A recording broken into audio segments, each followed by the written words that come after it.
Kasim Li memerintahkan kami 18 gadis seleksi menjepit semangka di antara paha. Berdiri di atas ujung pisau tidak boleh bergerak. Siapa yang lebih dulu menjatuhkan semangka, atau mengeluarkan suara karena tertusuk pisau, akan segera diseret keluar untuk dipukul dengan tongkat. Hujan dingin bercampur air mata, membuatku menggigil kedinginan. Di belakang terus ada saudari yang tidak sanggup bertahan, menangis sambil diseret pergi. Hanya aku, memaksa menjepit semangka seberat 10 jin sampai fajar.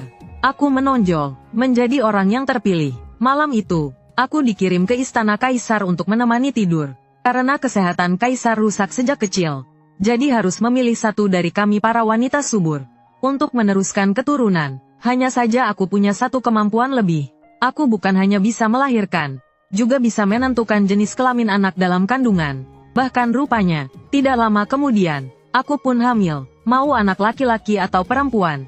Semua bisa. Karena itu, aku tidak mengubah jenis kelamin anak dalam kandungan. Melahirkan seorang bayi perempuan. Akibatnya Cuyan membunuhku dengan satu tebasan pedang. Di kehidupan kedua aku mengubah bayi perempuan dalam kandungan menjadi laki-laki. Akibatnya dia melemparkanku ke lubang kotoran. Itu tetap bukan jenis kelamin yang dia inginkan. Kehidupan ketiga, aku melahirkan yang bukan laki-laki dan bukan perempuan. Akibatnya lebih tragis daripada dua kehidupan sebelumnya. Saat membuka mata lagi aku bereinkarnasi untuk keempat kalinya. Jadi sebenarnya kamu menginginkan anak berjenis kelamin apa? Selama itu lahir dari perutmu. Aku semua menginginkannya, sama seperti 3 kehidupan sebelumnya. Cuyan menunduk dan mencium perutku. Aku sama sekali tidak bisa mengaitkan Cuyan yang lembut ini dengan tiran yang membunuhku di kehidupan sebelumnya. Kalau begitu bayi ini jangan dulu. Tunggu 2 tahun lagi. Anak, menurutmu bagaimana? Apa yang kamu katakan? Kata-kata itu belum selesai. Cuyan sudah berdiri dengan wajah dingin. Para Dayang dan Kasim di dalam dan luar berlutut memenuhi lantai. Konyol. Cuyan sangat marah. Ia meraih cangkir teh di meja dan melemparkannya ke arahku. Aku tidak sempat menghindar. Sosok berbaju merah muda tiba-tiba berdiri di depanku. Paduka mohon tenang. Pangeran kecil akhir-akhir ini sangat gelisah di perut Paduka. Paduka berkata sembarangan karena terganggu dan kesal. Mendengar itu, amarah di wajah Cuyan perlahan menghilang. Aku tahu kamu sangat menderita mengandung anak. Tapi bagaimanapun juga, jangan jadikan anak sebagai bahan bercanda denganku.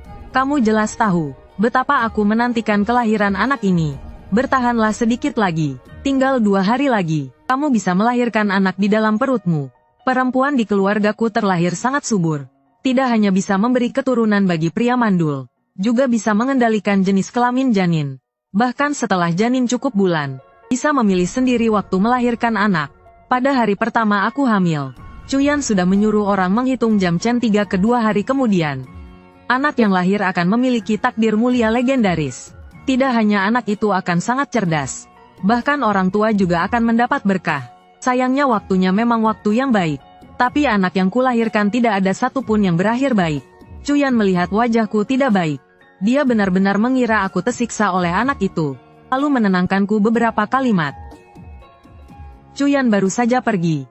Aku mendengar Alan bergumam satu kalimat. Paduka begitu menantikan kelahiran pangeran kecil. Kenapa masih membunuh mereka? Apa yang kamu katakan? Aku salah bicara. Aku menatapnya lurus. Bagaimana kamu tahu Cuyan membunuh anakku? Jangan-jangan kamu juga terlahir kembali. Kenyataannya sama seperti yang kupikirkan. Alan juga terlahir kembali 4 kali. Dia berkata setelah aku dibunuh, Cuyan akan membunuh semua Dayang yang pernah menyentuhku. Setelah mengatakan itu, Alan menatap perutku dengan aneh.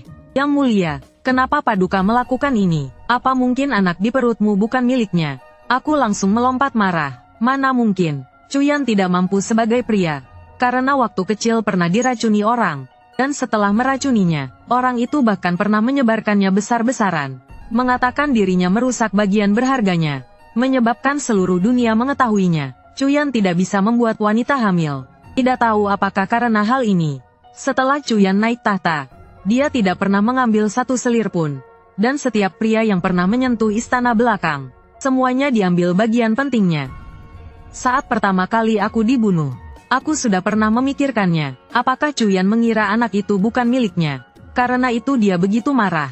Namun setelah beberapa kehidupan aku mencoba, aku mendapati Cuyan sebenarnya tahu dengan jelas. Anak di perutku memang miliknya. Kalau begitu aneh sekali, jika melahirkan putri kecil, Paduka tidak menyukainya. Jika melahirkan pangeran kecil, Paduka juga tidak menginginkannya. Padahal hanya ada 2 jenis kelamin. Jika dua-duanya tidak memuaskan, jangan-jangan dia tidak menginginkan manusia.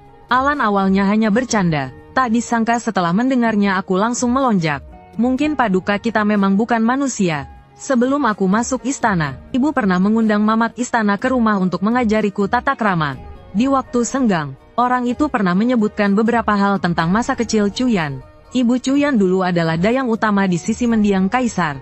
Mengabdi selama beberapa tahun. Cuyan lahir setelah 1 kali kaisar mabuk. Setelah melahirkan Cuyan, ibu Cuyan naik derajat karena anaknya diangkat menjadi selir, dan sangat dimanjakan. Seseorang dengan nasib sebaik itu, namun meninggal dunia setelah melahirkan Cuyan. Alasan kematian ibu Cuyan keluar dikatakan karena pendarahan hebat setelah melahirkan. Namun orang itu berkata kepadaku, selir itu meninggal bukan karena melahirkan, melainkan karena dia sama sekali bukan manusia. Bukan manusia, lalu sebenarnya itu apa? Seekor luwak. Mamak itu memberitahuku, ibu Cuyan menampakkan wujud aslinya tepat setelah melahirkan. Berubah menjadi seekor luwak. Cuyan terlahir dalam wujud setengah manusia setengah kucing. Begitu mendiang kaisar masuk dia langsung melihat pemandangan ini. Barulah dia murka besar. Dengan 1 tebasan pedang dia membunuh ibunya sampai mati. Saat itu aku sama sekali tidak menganggap cerita ini serius. Sekarang kalau dipikir-pikir, mungkin Cuyan memang seekor luwak. Cerita ini juga tidak tahu benar atau tidak. Mata Alan sempat berbinar, lalu cepat meredup lagi. Kalau itu tidak benar, bukankah kita akan dibunuh sekali lagi? Mendengarnya aku juga agak putus asa. Sudah dibunuh begitu banyak kali. Dibunuh aku sudah tidak terlalu takut. Tapi cara Cuyan membunuhku makin lama makin tidak normal. 2 kali terakhir aku disiksa sampai mati. Aku tidak ingin lagi dipotong-potong hidup-hidup, lalu dijadikan. Memikirkan sampai sini, aku tidak bisa menahan rasa khawatir. Khawatir cukup lama. Tiba-tiba terlintas 1 orang di pikiranku. Aku tahu, harus bertanya pada siapa apakah ini benar atau tidak. Aku membawa Alan ke sebuah halaman istana yang terpencil. Di sana tinggal inang pengasuh Cuyan. Setelah ibu kandung Cuyan meninggal dulu, mendiang kaisar tidak menyerahkannya pada selir lain, melainkan dibesarkan oleh inang pengasuh ini. Karena tidak punya ibu suri sebagai pelindung, jadi masa kecil Cuyan sangat menderita. Mendiang kaisar tidak menganggapnya sebagai anak. Para pangeran juga tidak menganggapnya sebagai saudara. Para pelayan istana juga tipe yang memandang status. Dia sering ditindas oleh kasim-kasim kecil. Saat Cuyan menceritakan hal ini padaku, dia tiba-tiba memelukku erat. Jadi tidak peduli anak seperti apa yang kamu lahirkan untukku, aku akan memperlakukannya dengan baik. Aku akan menjadi ayah yang baik. Tidak akan membiarkannya menempuh jalan hidupku. Ucapannya begitu tulus. Matanya penuh kerinduan akan kasih keluarga. Aku benar-benar tidak mengerti. Bagaimana dia bisa membunuh anaknya sendiri. Aku pernah beberapa kali bertemu dengan ibu asuh Cuyan. Dia adalah orang yang sangat baik. Aku menceritakan semua rumor yang kudengar padanya. Dia tertawa terbahak-bahak. Benar-benar lucu. Kalian dengar dari siapa? Mana mungkin Paduka adalah seekor luwak? Ini benar-benar omong kosong. Apa benar-benar tidak mungkin? Sama sekali tidak mungkin. Ibu asuh sangat yakin. Dia berkata dirinya bukan hanya ibu asuh Cuyan. Saat Cuyan lahir dialah yang menolong persalinan. Ibu kandung Cuyan meninggal karena melahirkan. Sama sekali tidak pernah berubah menjadi luwak. Alasan cerita ini tersebar di istana. Karena Cuyan selalu ditindas, maka dia mengarang cerita seperti itu, supaya semua orang mengira dia siluman kucing. Dengan begitu tidak ada yang berani menindasnya. Oh iya, aku masih menyimpan lukisan Paduka saat kecil. Tunggu sebentar, aku ambilkan untuk kalian lihat. Dia berdiri dan membongkar peti di dalam ruangan. Tak lama dia mengeluarkan beberapa lembar kertas menguning. Kertas itu sudah sangat tua, namun sosok di atasnya masih tampak hidup. Aku belajar melukis saat masih di rumah orang tuaku. Paduka saat kecil benar-benar sangat lucu. Jadi setiap beberapa waktu aku selalu melukiskan 1 potret untuknya. Anggap saja sebagai kenang-kenangan. Alan dan aku membalik halaman demi halaman. Saat membalik ke halaman terakhir, aku membelalakkan mata. Yang ini seharusnya adalah Cuyan tak lama setelah lahir. Alan juga menyadari sesuatu. Dia menarik lengan bajuku. Ini, orang di lukisan ini bukankah? Dia tidak menyelesaikan ucapannya, tapi aku juga mengerti maksudnya. Wajah anak-anakku itu, Alan juga pernah melihatnya, sangat mirip dengan Cuyan di lukisan ini. Sebenarnya di langkah mana yang salah? Jika dia bukan siluman kucing, Kenapa Cuyan bisa setega itu membunuh anak kami satu demi satu? Masalah harus diselesaikan dari akarnya. Karena di sini aku tidak menemukan jawaban. Aku bersiap pergi menemui Cuyan lagi. Saat aku tiba di istana Cuyan, dia sedang membuat sendiri pedang kayu persik untuk anak.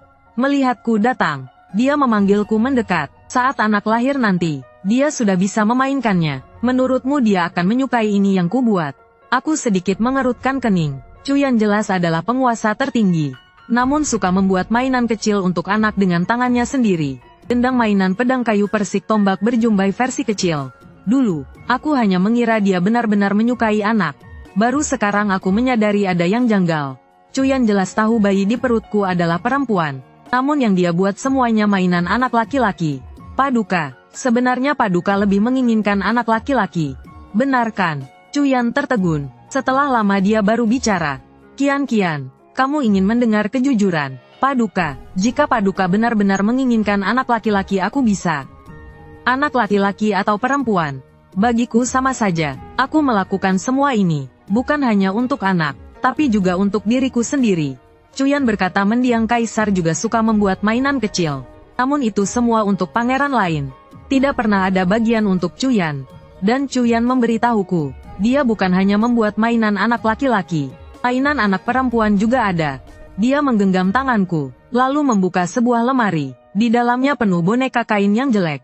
Dengan malu dia berkata, karena keterampilan menjahitku memang buruk, jadi selama ini tidak pernah kutunjukkan padamu. Kian, tenang saja melahirkannya. Bahkan kalau kamu melahirkan makhluk aneh, aku tetap akan menyayanginya dengan baik. Aku mengambil salah satu boneka kain dan menatapnya lama, lalu mengangguk pelan. Baru saja aku kembali ke istana, Alan langsung menarikku ke kamar dengan panik. Setelah memastikan tidak ada yang menguping, dia berbisik kepadaku, Yang Mulia, kaburlah. Aku agak tidak mengerti sekarang. Kabur saja. Alan entah dari mana mengeluarkan sebuah bungkusan, lalu langsung menyodorkannya ke tanganku. Aku sudah memikirkannya, daripada kita bertiga mati lagi, lebih baik selamatkan kamu dan putri kecil. Aku sudah mengatur pintu belakang. Ada orang yang akan menjemputmu saat kamu keluar dari gerbang istana. Saat itu aku akan menyamar menjadi dirimu. Saat Paduka menemukan aku, kalian pasti bisa keluar kota. Aku menatap Alan lama, lalu mengembalikan bungkusan itu, menyuruhnya menyimpannya. Alan panik, Yang Mulia, jangan ragu lagi. Kalau tidak kabur sekarang benar-benar terlambat. Aku menarik napas dalam. Tidak apa-apa, aku sudah tahu jenis kelamin apa yang diinginkan Cuyan.